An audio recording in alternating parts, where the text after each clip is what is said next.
guys, change oil lang tayo ngayon, no? So kailangan natin ng number 14 wrench. Luluwagan lang natin yung plug na yan sa ilalim. So tinwist natin yan ng counterclockwise. So drain na nga pala natin yung lumang oil yan. So may nabili tayo sa Lazada, no?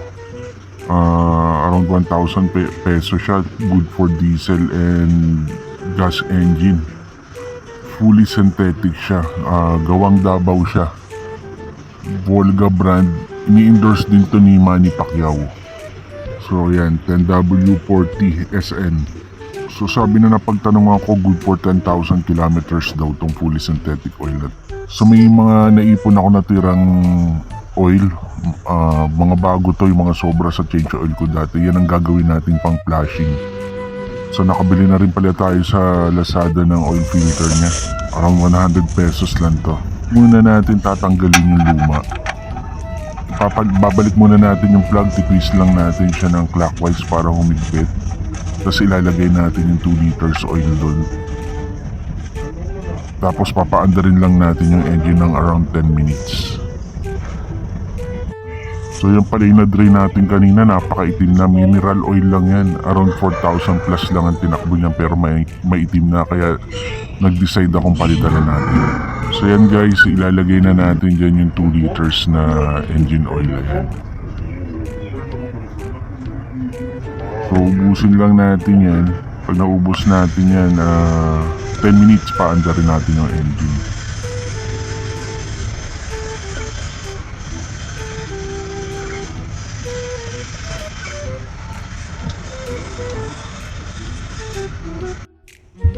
So guys, pag nalagay nyo na yung 2 liters, i-start lang natin siya.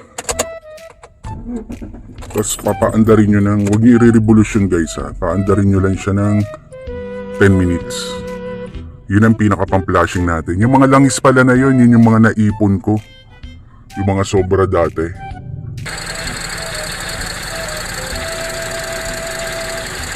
So guys, after 10 minutes, patayin nyo na yung makina, tapos medyo palamigin yung konti, tapos i-drain nyo uli yung sa drain plug ng oil.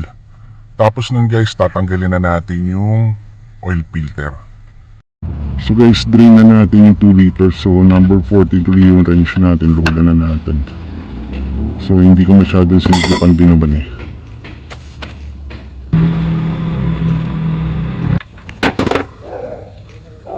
And guys, dinidrain na natin yung ang flashing natin na oil. Pansin nyo, medyo maitim pa nga eh. Yung mga natitirang dumi yan sa loob. Guys, may ritual yan, no? So, yung mga mekanikong nag-change oil, ilalagyan nila yung gomang yan para raw hindi malutok pag umiinit. So, nilalagyan nila yung anong paligid na yan. So, piniprepare na lang natin yan para pag salpak mamaya. Sasalpak natin yan eh. Ayan. Guys, DIY lang to guys ah. Hindi tayo expert. So, bumili rin pala ako ng pantanggal ng oil filter guys. Ayan. So, ang pag-ikot natin is counterclockwise. Tapos guys, pag higpitan natin, huwag yung mahigpit na mahigpit guys ah. Yung saktong higpit lang. Kung pag humigpit na, okay na yun, wag yung pepwersahin nyo pa. Guys, niluluwagan na natin. So guys, ang engine pala natin is 1N RFE. So ang 1.3, ang required ni Toyota dyan is between 3.4 to 3.7. Pero tayo, 3.5 lang talaga nilalagay natin. So bawasan muna natin siya ng 3.5. So guys, linisan yung maigi yung lalagyan ha. Ito nilinisan ko maigi. Kasi baka mahilo yung kotse natin pag hindi malinis eh. So babawasan na natin dyan ng 500 ml. So para pagdating doon, sakto na 3.5 ml ang malalagay natin.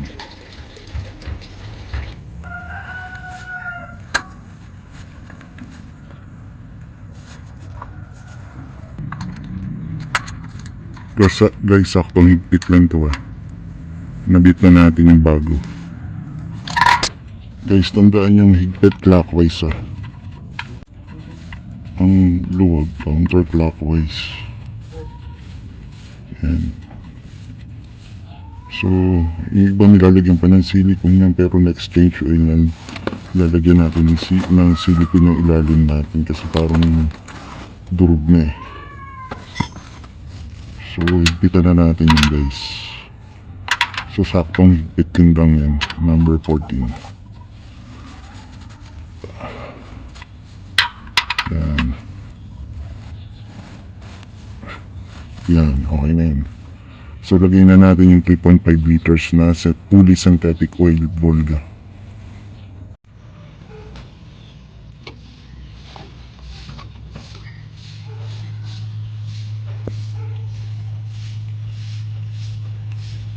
So, ayos guys. Kumita na tayo ng 3K. Halos 1,000 plus lang na gastos natin dito eh. Mga 1,2. Kumita tayong 2,8. Kasi sa Shell 4K ang fully synthetic eh. So coding day walang magawa, nag-DIY lang tayo. Ayan. Cut mo na. So ito guys, niro-road test na natin.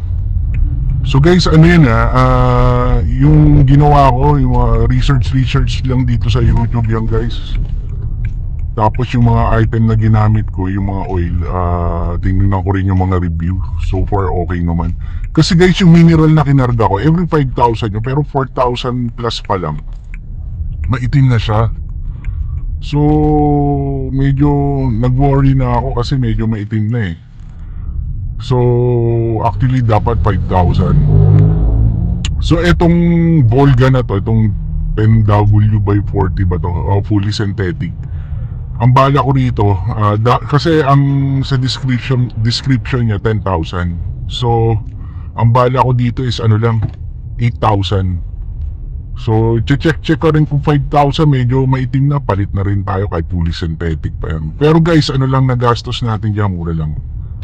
Around 900 yung fully synthetic eh, tapos yung 150 100 pesos yung Vic na oil filter. So medyo nakatipid tayo guys. Kasi sa Shell yan guys, wag fully synthetic, mga 4 million guys eh. So bumili lang ako ng mga gamit tulad ng mga stand nung 3 ton na pang tayo sa pag inangat mo siya ng jack, 3 tons. So yun guys, nag-ano lang tayo. Tinitesting ko, coding pala ako, may enforcer dito.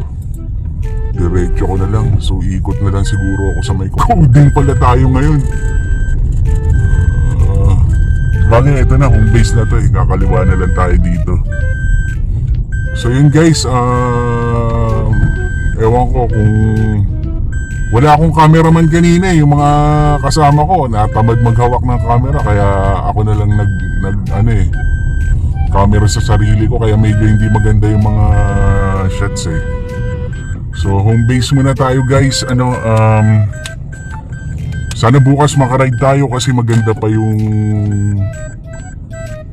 booking. So tingnan natin, Transportify. Pero sila, alam mo, maganda guys, malalaki talaga. Medyo natatalo si Transportify. So guys, see you tomorrow.